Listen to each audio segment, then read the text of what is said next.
Hello, my friends. This is Lawrence. I'm a Chinese Catholic now living in Europe. Today is 10th of April 2025. According to the current Roman calendar, today is the Thursday of the fifth week of Lent, just 1 week before the Holy Thursday of this year.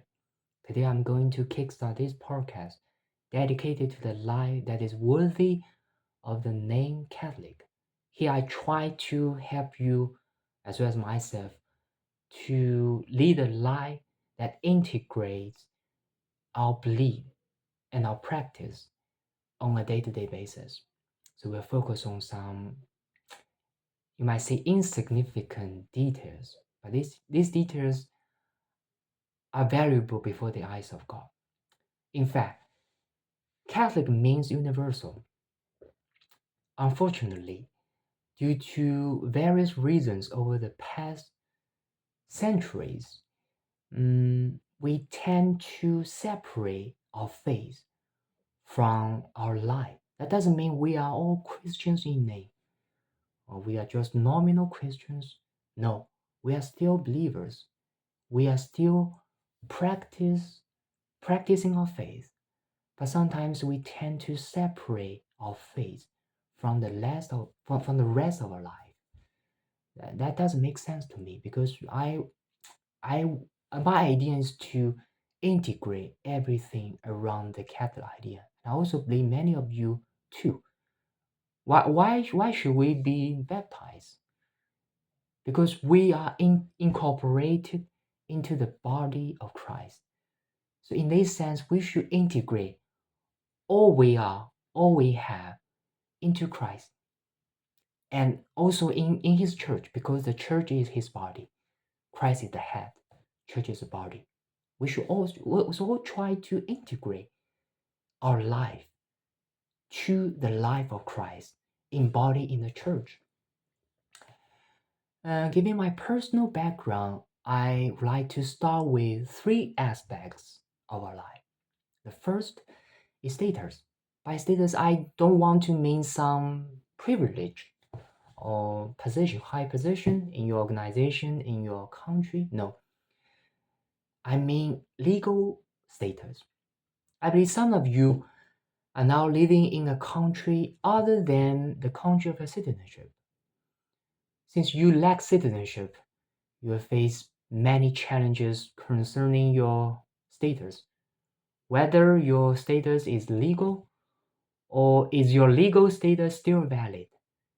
You may devote hours, days, months to apply for a very insignificant status. If you are a citizen, that status doesn't mean anything.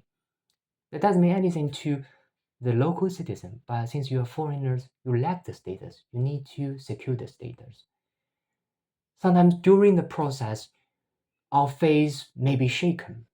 Why should we so worry about this insignificant status? That should be insignificant if the world is equal. But the world is not world of equality. We'll face many instances of inequality. I try to help you navigate this process because I'm not personally struggling with this process. I'm now in France. In France, the bureaucracy is horrible. I need to apply for resident permit. I'm mentally prepared to tackle this challenge.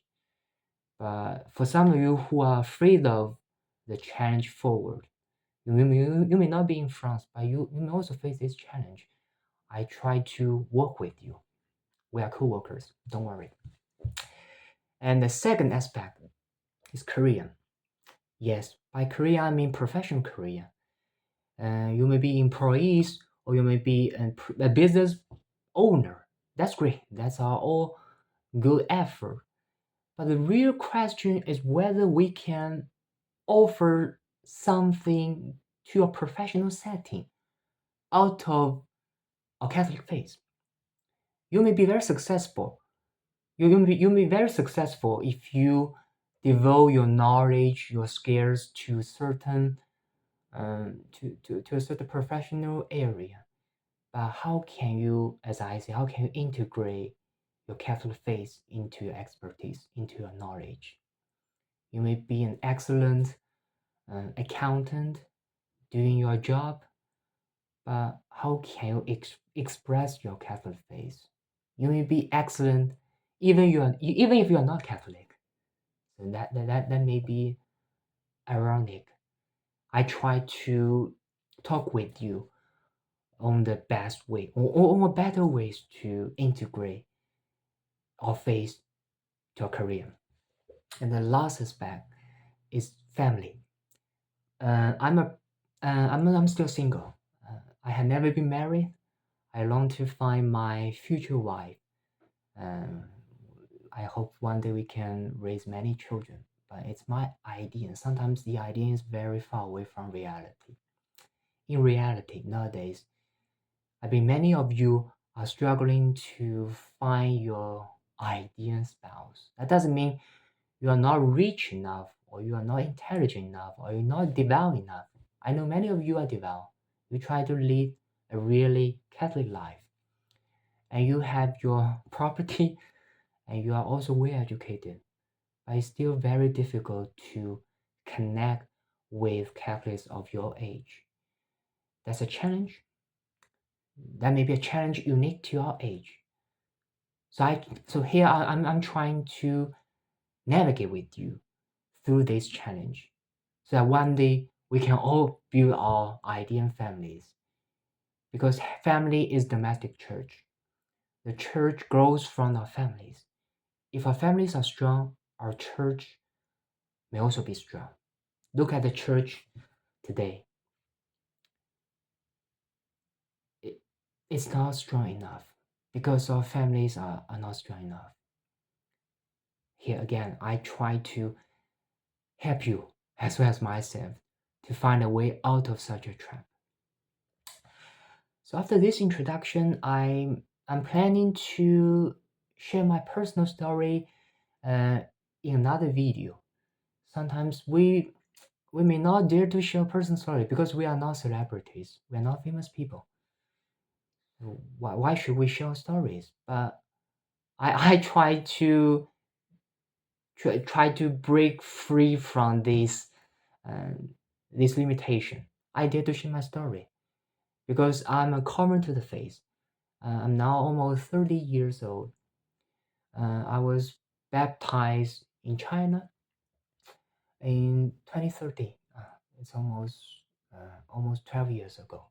So when I turned 18, I was baptized as a Catholic in China.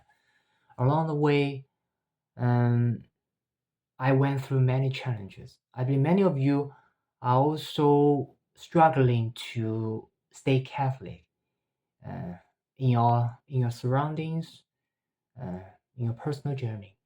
I know you're not alone. For me, I'm not alone. I'm not alone. We are not alone.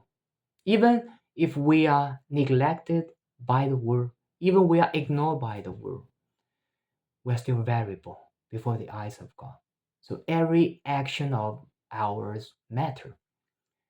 So in another video, I will share my story with you. So may God bless you all your life, all your career, all your efforts, and see you next time.